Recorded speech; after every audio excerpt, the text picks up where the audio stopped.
kênh YouTube của chị Linh. Hôm nay mình sẽ chơi thử thách bắn bi, chắc các bạn nào cũng chơi rồi. Rồi, bắt đầu.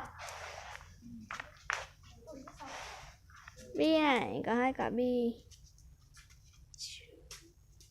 Đó là điều bình thường.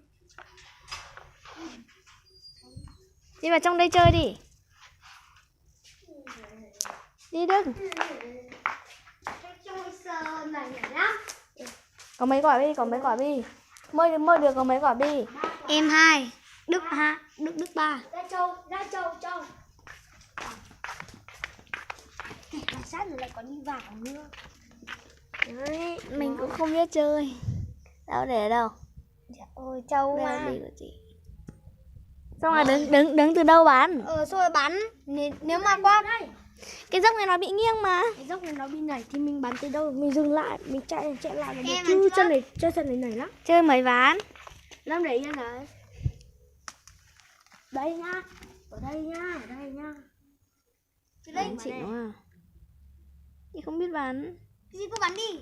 Đừng qua vạch là được. Để Ờ. Đức bắn rồi đến em rồi để chị Linh. Cái bi của Lâm đây, bi của Đức. Đức bắn tiếp. Cái vai của kia bạn nhìn rõ. Wow, tên.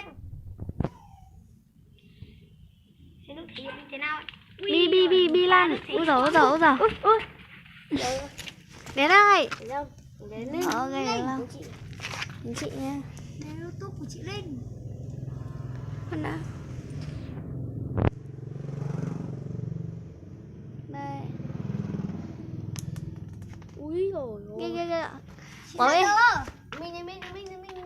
Đây quả bi của mình. Bạn đừng có thể tung là mình bắn gol là mấy bạn đặc cấp nha. Rất rồi.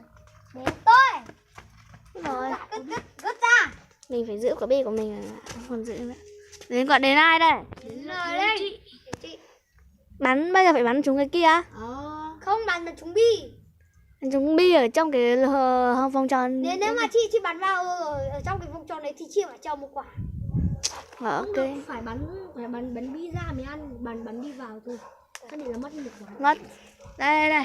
Ui rồi, tổng bây giờ chị Đây là bi của mình, bi của Lâm. Bây giờ thằng Lâm có thể bắn bi chị Linh bay xa cũng được, nhưng mà phải bảo tổ cái. Chị Linh có bắn thằng Lâm được. Thôi bắn chị. Đến em ơ. Quên. Đến Đức. Ui, lăn qua. Nó bi của Đức đâu rồi? Đâu? Đây mới ra cơ. Ở đấy mà, đây rồi. Đến em. Đức bắn xong đến ai? Đến Lâm tổ cái này. Chị mang một cây ra đây. Tổ cái con. Ê, tàu cánh ngu ơi. Đến ai? Chị Linh ơi. Bi của chị bắn được Lâm đâu đúng không? Cầm với chị. Có 2 cái chỗ bi này.